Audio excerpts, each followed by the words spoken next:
अस्सलाम वालेकुम, नमस्कार, सत श्री अकाल एंड गुड इवनिंग। मैं हूं आरज़ू काज़मी और आप देख रहे हैं पॉइंट ऑफ व्यू। हमारे साथ हैं जी उमेश अग्रवाल जी। बहुत शुक्रिया उमेश अग्रवाल जी कि आज आप आए। Thank you so much. Welcome to the show.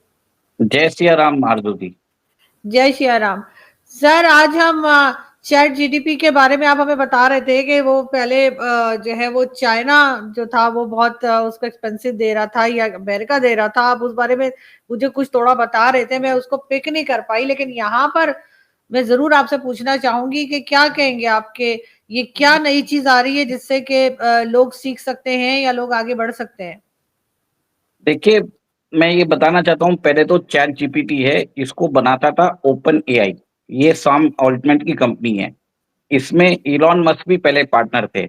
ये पहले था नॉन फॉर प्रॉफिट, इसको बाद में प्रॉफिट बना दिया गया।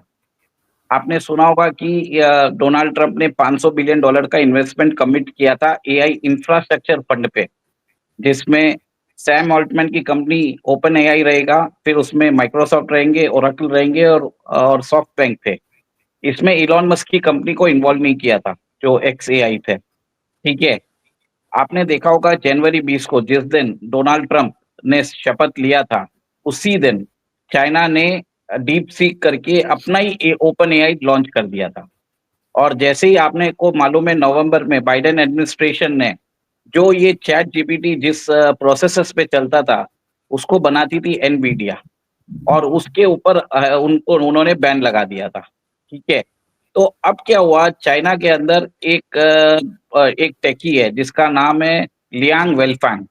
उन्होंने क्या किया, 200 इंजीनियर जो 30 साल से भी कम है, उन्होंने वहां पे एक ऐसा मॉडल बना दिया है जिसका result it is as good as ChatGPT. अब आप समझिए कि चाइना के अंदर ये अचानक जनवरी 20 को ही किया गया था। एक तरह से मैसेज भेजा गया था कि आपने हम पे रेस्ट्रिक्शन लगाए, पर वो कोई फायदा नहीं हुआ उसका। ठीक है, चाइना ने एक पावर प्ले किया है इसमें। सेकंड, आपको ये भी समझना पड़ेगा कि इलॉन मस्क का दुश्मनी चल रही है सैम ऑल्टमैन के साथ। तो हो सकता है, ये मेरा मानना है कि इलॉन मस्क ने इसका जो ब्लूप्रिंट है इस सॉफ्टवेयर का, चाइना को दे दिया है, और उन्होंने ही बताया होगा कि कैसे इसकी काट करें।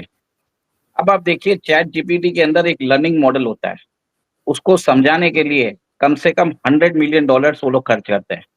चाइना का जो ये डीप सीक है, वो बोलता है $5 मिलियन में मैं समझा दूंगा सबको। ठीक है। अब देखिए, आप किसी भी सॉफ्टवेयर को पूछते हैं तो आपको उसको क्वेश्चंस पूछना पड़ता है, उस जिसका इनपुट होता है, और हम्म। जिसका जो रेस्पॉन्स आता है वो आउटपुट होता है। तो ये लोग इसको चार्ज करते हैं मिलियन टोकन्स के हिसाब से। ठीक है। आपको ये बता दूं कि अगर आप ओपन एआई से क्वेश्चंस पूछते हो उनके मॉडल से, तो पर मिलियन टोकन्स वो $15 चार्ज करता है, और रेस्पॉन्स के ऊपर वो $60 लेता है। चाइना का जो डीप सीक है, वो इनपुट 0.55 सेंट्स में देता है इनपुट, और आउटपुट 2.19 सेंट्स, $2.19 में। तो 99% कर दिया है। आरजू जी, अब ये देखिए कि जो काम जो बिग टेक थी, जैसे एनवीडिया है, माइक्रोसॉफ्ट है, फेसबुक है, गूगल है, सब लोगों को बहुत बड़ा धक्का पड़ा है, क्योंकि उनको लग रहा था कि ये टेक्नोलॉजी जो प्रोसेसर, महंगे प्रोसेसर के साथ चलते थे, सेमीकंडक्टर्स के साथ, वो सिर्फ अमेरिका के पास है। और एनवीडिया ऐसा था कि वो रेशनिंग करता था अपने प्रोसेसर्स, कि आप भले आप कितना भी ऑर्डर दो, मेरी मर्जी जितनी होगी मैं उतना ही सप्लाई करूंगा। अब उसकी मोनोपोली खत्म हो चुकी है। ठीक है। जो आप समझ लीजिए, जो काम डॉलर में करते थे, चाइना ने बोल दिया हम सेंट में कर सकते हैं, 1 सेंट में। 99% क्रैश। और इसमें क्या है, आज सबसे ज्यादा खुश कौन रहेंगे? इसमें सबसे ज्यादा खुश रहेंगे डोनाल्ड ट्रंप। उनके $500 बिलियन बच गए। अब वो काम $25 बिलियन में भी करवा सकते हैं। पैसे कमिट किया था ना, लगाए नहीं थे। और हमारे यहाँ पे मोटा भाई देख लीजिए, रिलायंस, उन्होंने भी बोला था कि हम एआई इंफ्रास्ट्रक्चर के लिए बहुत बड़ा काम करने वाले हैं, जिसमें पाकिस्तान में भी बहुत चैनल्स में बहुत ज्यादा बात हुई थी। उनको भी फायदा हो गया। अब वो चाइनीज टेक सब लेने वाले हैं। तो इसमें फायदा सब लोगों को हुआ है। और मोटा भाई तो ऐसे हैं, उन्होंने बोल दिया है कि हम गूगल को भी हम टक्कर देंगे। आपने सुना होगा जियो कॉइन निकाला है इन्होंने। जी। जैसे गूगल एक ब्राउजर है, वो अपना ब्राउजर निकाल चुके हैं जियोस्फियर। आज रिलायंस के पास इंडिया में 45 करोड़ सब्सक्राइबर्स है, जो विश्व की जो पॉपुलेशन है 6% पॉपुलेशन है। वो बोलते हैं आप गूगल में जाके ब्राउज़ मत करिए, जियोस्फियर यूज़ करिए, हम आपको जियो कॉइन देंगे। उस जियो कॉइन को आप फ्यूचर में चाहो तो रिलायंस रिटेल है, रिलायंस फ़िल्म्स है, हॉटस्टार फ़िल्म्स है, बाकी बहुत सारे प्लेटफ़ॉर्म पे आप रिडीम कर सकते हो। इससे क्या है वो अपना ही ब्राउज़र प्रमोट कर रहे हैं। गूगल का मेन एडवर्टाइज़मेंट रेवेन्यू से आता है। मोटा भाई बोलते हैं हमारा पूरा नेटवर्क यूज़ करते हैं, हम क्यों उनको पैसा दें? हम भी इसमें एड रेवेन्यूज़ में हम भी कमाएँगे। आपने सुना होगा कि डिजिटल एज में data is the new oil. मतलब डेटा जिसके पास है, उसके पास सारा पावर रहेगा। जो मैं आता हूँ ये एआई मॉडल जैसे डीप सीक है और ओपन एआई, जितने लोग इसको ज़्यादा यूज़ करेंगे, उतना ही ज़्यादा ये पावरफुल होता है। ठीक है? तो अभी रेस लग गई है कि इन लोगों में कि ज़्यादा सारे लोग इनको यूज़ करें। पर प्रॉब्लम क्या है ना आरज़ू जी, आपने देखा होगा ओपन एआई में कुछ जो आंसर्स देते हैं, they are not factually correct. और चाइना का अगर डीपसीक को आप पूछ लो कि तियानमेन स्क्वायर के बारे में बताए, तो जवाब नहीं देगा। अरुणाचल प्रदेश के बारे में बोलो तो जवाब नहीं देगा। तो एक तरह से वो फैक्चुअल नहीं है। यहीं पे अपॉर्च्युनिटी है हमारे पास, मतलब हम लोगों के पास कि सर अगर उतना हम अभी एडवांस नहीं हुआ होगा ना, वो सारी चीजों को अभी पिक नहीं कर रहा होगा आपके ख्याल से? क्या अपडेट्स आएंगी या उसको और अच्छा किया जाएगा तब वो इन चीजों को भी बता पाएगा? देखिए ये सब एजेंडा ड्रिवन है। इनके जो एआई मॉडल है, ये आपको 90% फैक्चुअल इन्फॉर्मेशन देंगे, 10% इनका एजेंडा रहता है। आपको ये क्या है जो आउटपुट होता है, उसकी भी कोडिंग की जाती है। उसके अंदर वो स्पेसिफिक चीज़ों के लिए बोलते हैं आप यही आंसर दीजिए। वो जो बैंड लिस्ट है, रिस्ट्रिक्टेड लिस्ट है, उसको थोड़ा-सा चेंज करने की ज़रूरत है। और ये लोग क्या करते हैं, सब जगह से इन्फॉर्मेशन सर्च करते हैं। तो वो सर्च का दायरा है थोड़ा-सा बढ़ा दीजिए, काम हो हम्म। जाएगा। हमको वापस नया मॉडल बनाने की ज़रूरत नहीं है। इसी मॉडल में थोड़ा-सा ओपन सोर्स सॉफ्टवेयर कर दिया डीपसीक ने। उसको लीजिए, उसके अंदर से थोड़ा-सा प्रोग्रामिंग चेंज करके हम अपना भी काम कर सकते हैं। उसके अंदर आप अपनी लैंग्वेज जैसे आपको उर्दू रखना है तो उर्दू का वो कर बना सकते हो, ठीक है? जिसका पेनिट्रेशन बहुत बढ़ सकता है। तो एक तरह से ये चैट जीपीटी मॉडल्स ये जो भी रीज़निंग मॉडल्स हैं, ये तभी सक्सेस कर सकते हैं अगर आप फैक्चुअल इन्फॉर्मेशन दें। अभी भी इन दोनों के अंदर बायस्ड एजेंडाज़ है, मेरे हिसाब से। तो एक तरह से ये मेरे हिसाब से ये डीपसीक है, इन्होंने डेथ वारंट साइन कर दिया है, बिग टेक का, ठीक है? और आगे जाके कल आपने देखा है कि 1 ट्रिलियन डॉलर्स की जो मार्केट कैपिटलाइज़ेशन है, वो खत्म हो चुकी है। जो एनवीडिया की मार्केट कैपिटलाइज़ेशन थी 3.5 ट्रिलियन, उसको 3 ट्रिलियन के नीचे आ गए। कल वो 600 बिलियन डॉलर्स का लॉस हुआ और इंडियन रुपीस में इसकी वैल्यू है अराउंड 52 लाख करोड़, पाकिस्तानी रुपीस में उसकी वैल्यू है 1.5 लाख करोड़। सोचिए एक ही दिन में स्वाहा हो गया। लेकिन उमेश जी, आपको नहीं लगता कि जैसे कई लोग ये कहते हैं कि आर्टिफिशियल इंटेलिजेंस और इस तरह की जो चीजें निकली हैं कई, उनमें जो आम सिटीजन है, मतलब आम लोग जो हैं, उनको ऐसा हो गया है कि वो बहुत ज्यादा अब दिमाग इस्तेमाल नहीं करते। वो कहते चलो ये करके देख लेते हैं। चीजें बहुत आसान कर दी गई हैं कि लोग अब बहुत ज्यादा सोचते नहीं है। पहले मोबाइल नंबर भी हमें, बहुत से लोगों के फोन नंबर हमें वैसे ही याद रहते थे, अभी खुद का भी याद नहीं रहता, इसलिए कि मोबाइल में इतनी ज्यादा स्पेस होती है कि हर नंबर आप उसमें फीड कर लेते हैं। तो क्या अभी लोगों ने अपना जो है, आम लोगों की बात करी, उन लोगों की नहीं जो इस तरह की चीजें बनाते हैं, कि उन्होंने अपने आप को क्या कर लिया, बहुत ज्यादा नहीं डिपेंडेंट हो गए कि इन्हीं चीजों के ऊपर अपना दिमाग यूज करना कम कर दिया?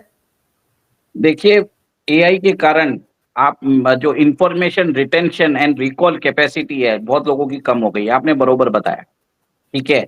और आगे जाके एक ये जो जेन ज़ेड है, जेन बीटा है, ये बहुत ही डम निकलने वाली है। क्योंकि इनको समझ में ही नहीं आएगा कि ये बोलेंगे हम why do we need to retain the information when it is ready, when it is available on the click. अगर हमको हम्म। पहले कोई इन्फॉर्मेशन लेना था, we used to go to the library, we used to go to the book section, उसमें भी जाके specific pages में जाके वी यूज्ड टू गेट। अभी तो इनके वन क्लिक में सब इन्फॉर्मेशन आ गया है। इसके कारण इनकी प्रोडक्टिविटी बढ़ गई है, पर intrinsically to the art of remembering, recalling the information ये कर नहीं पा रहे हैं, ठीक है? और एक तरह से ठीक है, इसमें क्या होगा कि आप मल्टीटास्किंग बहुत काम कर पाएँगे, but the ability to recognise, to recall and memorise the information वो उनको ज़रूरत भी नहीं लगता है और ज़रूरत भी नहीं है। तो एक तरह से मुझे लगता है कि ये मेरा मानना है कि अभी एक डम्ब पॉपुलेशन आने वाली है, जिसके पास कोई रीज़निंग कैपेसिटी नहीं है, जो सोचती नहीं है। They are totally dependent on this chat models. कल अगर वो कुछ भी ये चैट मॉडल्स अगर बोल दे कि ये इन्फॉर्मेशन सही है, तो ये उसी को सही मानेंगे। तो एक तरह से खतरा भी है। तो मेरा यही मानना है कि इन चैट मॉडल्स को ज़्यादा रिफाइनमेंट की ज़रूरत है। We should not take everything जो भी बोले, उसका वापस आपको बैकग्राउंड सर्च करना ज़रूरी है। बिल्कुल ऐसा ही है, लेकिन सर ये किसके स्टूडेंट्स को जो है वो ज़्यादा काम आएगा, या आपको लगता है जो आगे चले जाएँगे इस फील्ड में, ये उनके लिए ज़्यादा यूज़फुल है? देखिए, मेरा एक ही चीज़ मानना है कि गूगल सर्च तक ठीक था। ये मॉडल्स जो है, दे आर हाँ। Not in the best interest, ठीक है? सेकंड, इसके कारण कितने जॉब्स जाने वाले हैं अगले 5 साल में, वी नेवर नो। एग्ज़ैक्टली यही मैं भी कहने वाली थी, लोगों की ज़रूरत कम हो जाएगी ना, हर चीज़ जो है वो इसी से मिल जाएगी, तो लोग तो जॉब से जाएँगे अपने। अभी आपको समझ लीजिए ऑफ़िस में कोई रिपिटिटिव काम करना है, आप एक सेक्रेटरी रखते हैं कि आप ड्राफ्टिंग करो, वो करो। पहले क्या वो सेक्रेटरी को काम करना रहता था, शॉर्टहैंड सीखना पड़ता था, टाइपराइटिंग सीखना पड़ता था, फिर बाद में। अब उसको बोल दिया ChatGPT write a letter to Arzoo Kazmi write a letter from Arzoo Kazmi to the president of Pakistan. आप डाल देंगे तो ऑटोमैटिकली वो डाल के दे देगा, आपको कॉपी करके उसको ईमेल में डालना है। उसके लिए आप थोड़ी आरज़ू काज़मी सेक्रेटरी थोड़ी रखेगी अभी 5 साल बाद, अगर अभी रखती है तो। ये बस मैंने आपको एक चीज़ बताया। ऐसे बहुत सारे रेपिटिटिव और जो जॉब्स है वो सब चले जाएँगे। तो एग्ज़ैक्टली सर यही मैं भी पहले भी मैंने एक बार बात की थी कहीं कि ये जॉब्स चली जाएँगी, लोग जो हैं उनकी ज़रूरत कम हो जाएगी और यही चीज़ें जो हैं ये लोगों के काम कर देंगी, तो फिर पब्लिक क्या करेगी? मतलब जो जिनकी जॉब्स जाएँगी आपके ख़्याल से वो तो फिर और जगह तो नहीं जा सकेंगे, तो ये चीज़ हमें नुकसान ज़्यादा पहुँचाती हुई नज़र आ रही है या फ़ायदा देती नज़र आ रही है आपको? देखिए, मैं पाकिस्तान को तो नहीं बोलता हूँ, मैं इंडिया के बारे में यहाँ बोलता हूँ। यहाँ पे अभी दिल्ली इलेक्शन हो रहे हैं। यहाँ पे लोगों को ये लग रहा है कि कौन 1,500 दे रहा है, कौन 2,500 दे रहा है, ठीक है? लोगों के ज़हन में ही नहीं है, लोगों के अंडरस्टैंडिंग में ही नहीं है कि चैट जीपीटी जैसा एक सिस्टम आ जाएगा जो उनकी लाइवलीहुड खत्म कर सकता है। People are not involved. अभी भी हम हमारा जो सब कॉन्टिनेंट में माइंडसेट है, इंडिया को छोड़िए, पाकिस्तान और बांग्लादेश तो और भी बदतर है उन मेरे हिसाब से। इंडिया में ही मैं प्रिमिटिव माइंडसेट बोलता हूँ, मैं तो आपको बोलता हूँ अल्ट्रा प्रिमिटिव माइंडसेट में हो आप दोनों कंट्रीज़, पाकिस्तान और बांग्लादेश। आप लोगों को समझ में ही नहीं आता कि प्रॉब्लम्स कहाँ से चालू होगा, लोगों को नहीं मालूम पड़ रहा है। ठीक है, अभी तो लोगों को हम सिर्फ बता सकते हैं कि ये प्रॉब्लम्स आ सकते हैं, पर मेरा ये मानना है एक तरह से ट्रम्प ने शी जिनपिंग के साथ मिलके बिग टेक के ऊपर बदला ले लिया। 4 साल पहले आपने देखा था कि कैसे ट्रम्प को डीप्लेटफ़ॉर्म किया था। उस समय ये लोग उस समय Trump was the existing president, उसको आप डीप्लेटफ़ॉर्म करने की कोशिश करते हो। पर आज वो एक स्वीट रिवेंज ले रहे हैं ट्रम्प, अपने ही स्टाइल में। और मुझे ये लगता है कि अगर चाइना को ये ब्लूप्रिंट दिया है, ये दिया है शायद इलॉन मस्क ने। China was very smart to improvise it और उन्होंने एक तरह से एक रिवेंज लिया है और कल $1 ट्रिलियन का मार्केट कैपिटलाइज़ेशन डाउन हो गया था। और अभी इवन अमेरिकन प्रेसिडेंट ने भी बोला है कि this is a wake up call for American public. और यहाँ तक एनवीडिया ने भी बोला है कि it's an exceptionally very well made software, ठीक है? और सब लोग अपना रिएक्शन टेलर मेड कर रहे हैं और आगे जाके और एक तरह से मेरे हिसाब से Americans will become much more guarded about the technology. और मेरे हिसाब से जितने भी चाइनीज़ स्पाइस अगर अमेरिका में काम कर रहे हैं, उनके ऊपर गाज गिरने वाली है क्योंकि डोनाल्ड ट्रम्प छोड़ेंगे नहीं। बस इतना ही बोलूँगा क्योंकि एक तरह से पब्लिकली वो ह्यूमिलिएशन उन्होंने ग्रेसफुली एक्सेप्ट कर लिया है। बट अंदर ही अंदर वो अब चाइना के मॉडल को भी उन्होंने समझ लिया है। अब इसको टोटली फ्री कर देंगे और एक तरह से ऐसा रहेगा कि एआई वॉर में अमेरिका तो जीतेगा क्योंकि अमेरिका के अंदर आपके पास राइट्स है, आपके पास वो इकोसिस्टम है। चाइना के अंदर रिस्ट्रिक्टेड है, आज गवर्नमेंट सपोर्ट कर रही है, कल नहीं करे, किसको मालूम? आपने देखा है कि कैसे जैक मा को उन्होंने नज़रबंद कर दिया था। उसकी कंपनी का जो आईपीओ आ रहा था, उसको खत्म कर दिया था उन्होंने, टोटली उसको फिनिश ही कर दिया। ये अभी जो नए हैं लियांग विलफैंग है, ये कितने दिनों तक रहेंगे we don't know. But interesting times ahead. और एक तरह से मेरे हिसाब से ट्रम्प और शी जिनपिंग ने बिग टेक को मजा चखा दिया है क्योंकि दोनों का फायदा है। शी जिनपिंग का इसके लिए फायदा है क्योंकि चाइना में 2 फैक्शन है, एक तो शी जिनपिंग फैक्शन, एक शंघाई फैक्शन। शंघाई फैक्शन को बिग टेक का सपोर्ट है, ठीक है? तो आगे जाके शी जिनपिंग को लगता है कि ये पोटेंशियली मेरे एडवर्सरी को सपोर्ट कर सकते हैं। तो इन्होंने बिग टेक को ही खत्म कर दिया। उन्हीं की टेक्नोलॉजी को परफेक्ट करके, रिवर्स इंजीनियरिंग करके, कॉपी करके बेहतर कर दिया। तो we should appreciate the Chinese smartness. लेकिन सर इसमें सिर्फ ऐसा ही तो नहीं है कि सिर्फ पाकिस्तान और भारत या इस तरह की जो कंट्रीज है वहां पर ही लोग जो है वो जॉबलेस हो जाएंगे और उन्हें कुछ और सोचना पड़ेगा। लेकिन ये चीज तो अमेरिका में भी जो है इसी किस्म के इफेक्ट डालेगी, जैसा कि हिंदुस्तान पाकिस्तान में या किसी भी दूसरे देश में करेगी।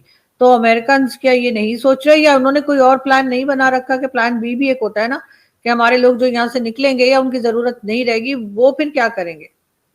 देखिए, ज़्यादा से ज़्यादा काम तो वहाँ पे एशियंस ही करते हैं, ठीक है? अमेरिकन्स तो डॉलर छाप के मज़ा करते हैं। आपको अगर इम्पोर्ट करना है तो आपको एक्सपोर्ट करना पड़ता है। अमेरिका को सिर्फ़ पैसे छापने पड़ते हैं। तो आप समझ जाइए, जो कंट्री इकोनॉमिकली आपको एनस्लेव कर चुका है पूरे वर्ल्ड को, वो उसको कुछ सोचने का नहीं है। हम लोग अमेरिका को पाल रहे हैं एक्चुअल में देखें तो। और dollar is a very great weapon for America. वो उसका डोमिनेंस बनाए रखेगा। आप मानिए नहीं मानिए, पर बात यही सही है। और यहाँ से जो है वो लोगों को यकीनन कुछ और भी सोच लेना चाहिए कि जब इस तरह की टेक्नोलॉजीज आ जाएंगी, वो देखने में तो बहुत अच्छी लगती हैं कि आपका काम बहुत आसान हो जाता है, लेकिन ये कि साथ ही साथ आरजू जी, उन लोग। आरजू जी, एक चीज बताता हूँ एआई क्या कर सकता है। आप एक प्रॉम्प्ट दीजिए, मैं आपका सिर्फ आपका इमेज और आपका वॉइस का सैंपल 5 सेकंड मिल जाए, तो मैं कैरिकेचर आपका बना सकता हूँ, ठीक है? डीप फेक वीडियो बना सकता हूँ। हम्म। चाहूँ तो आपका कुछ ना कुछ इमेजेस मॉर्फ करके रख सकता हूँ और उसको वेब पे डाल सकता हूँ। आप कुछ नहीं कर पाओगे, ठीक है? इतना पावरफुल हो गया है। इतना चीज हो गया है कि अगर हम जो रिकॉर्डिंग कर रहे हैं, थोड़े दिनों में ये इतने पावरफुल हो जाएँगे कि हम सिर्फ बोलने ही लगेंगे कि place Arzoo on one side, place Umesh Agarwal on one side, make a movie discussing this, वो भी बना के दे देगा। लेकिन सर हम तो पहले ही हमारी, अगर पाकिस्तान की बात करूं, हम तो पहले ही इतने निकम्मे निखट्टू लोग हैं, हमसे वैसे ही काम नहीं होता। इस तरह की चीजें मिल जाएंगी तो थोड़ा बहुत हाथ पांव हिलाते हैं वो भी बंद हो जाएगा और लोग जो है वो उसी पे चले जाएंगे। लेकिन इसका अभी भी हमने देखा कि ये जो आर्टिफिशियल इंटेलिजेंस के ऊपर काम कर रहे हैं उससे अभी भी लोग कई चीजें नेगेटिव भी बना रहे हैं, जो कि कुछ हुआ ही नहीं है, कुछ है ही नहीं, चीज ऐसा कुछ था ही नहीं। उस तरह की भी हमने देखी कि वीडियोस बन रही हैं, पॉलिटिशियंस की बन रही हैं, कई दूसरी पर्सनैलिटीज की बन रही हैं। इस तरह का नुकसान भी तो हो रहा है सर इससे। फेक नैरेटिव चल रहा है, भारत हाँ में बहुत सारे स्कैम्स भी हो रहे हैं। आपने हाँ। डिजिटल अरेस्ट का स्कैम सुना होगा। आपने सुना होगा कि कैसे हमारी भी। लोगों की वॉइस क्लोनिंग किया जा रहा है। आपकी हाँ वॉइस का सैंपल मिल जाए, तो उसके अंदर मैं कुछ भी जनरेट कर सकता हूँ। तो पहले हम बोलते थे कि कान से सुनो और आँखों देखी बात को आप हकीकत मान लेते थे। इस टाइम पे तो वो भी मुश्किल है, क्योंकि एक टेक्नोलॉजीज़ ऐसी आ चुकी है जिसके कारण जो आपकी जो डिजिटल इमेज क्लोनिंग और विद हाँ। वॉइस विद वॉइस को इंटीग्रेट करके कुछ भी किया जा सकता है। तो you have to be very careful in the times to come. बिल्कुल। मैं लोगों को डरा नहीं रहा हूँ, ये मैं हकीकत बयान कर रहा हूँ, ये होने वाला है। बिल्कुल, और लेकिन दिस सर विल इसमें लोग कर क्या सकते हैं, इससे बचा कैसे जा सकता है वो तो मुझे नहीं पता, इसलिए कि हमारे तो कई लोगों की इस किस्म की वीडियोस और ऐसी हमने देखी है सोशल मीडिया पे, हमारे कई पॉलिटिशियंस की भी। तो इसमें से पता नहीं मुझे कि कैसे बचा जा सकता है, लेकिन ये जरूर है कि लोगों को ये अंडरस्टैंड करना होगा कि अब ये फेक किस्म की चीजें जो हैं ये अब बहुत ज्यादा फैलाई जा सकती हैं, बहुत ज्यादा स्प्रेड हो सकती हैं। देखिए, इसके अंदर क्या होगा, बहुत सारे लेयर्स अभी चालू हो जाएँगे, जैसे आइडेंटिटी वेरिफिकेशन, डिजिटल वेरिफिकेशन, ठीक है? वॉइस जेन्युइनिटी, वैसे जो कंपनीज़ है वो सर्टिफ़ाई कर देगी कि ये जो बात करने वाली है आरज़ू ही है, ठीक है? हमको वैसी सर्विसेज़ आ जाएगी। तो उसके अंदर वो नहीं, देखिए, अगर कुछ प्रॉब्लम्स आते हैं तो सॉल्यूशंस भी आते हैं। तो मेरे हिसाब से डिजिटल वेरिफिकेशन और सर्विसेज़ आ जाएगी, वॉइस वेरिफिकेशन सर्विसेज़ आ जाएगी, बहुत सारी चीज़ें आ जाएँगी। डरने की बात नहीं है, जैसे ही अपॉर्च्युनिटी आती है, तो अपॉर्च्युनिटी आएगी। इसके अंदर भी बहुत सारी नई इंडस्ट्रीज़ आने वाली है। बिल्कुल ऐसा ही है। बहुत शुक्रिया सर कि आपने आज ज्वाइन किया, एंड आई होप कि हम जल्दी फिर मिलेंगे एक नए टॉपिक के साथ और आपसे ठीक है, समझने की कोशिश करेंगे। Thank you. Thank you. Thank you very much. Thank you जय सर। सिया राम। जय श्री राम।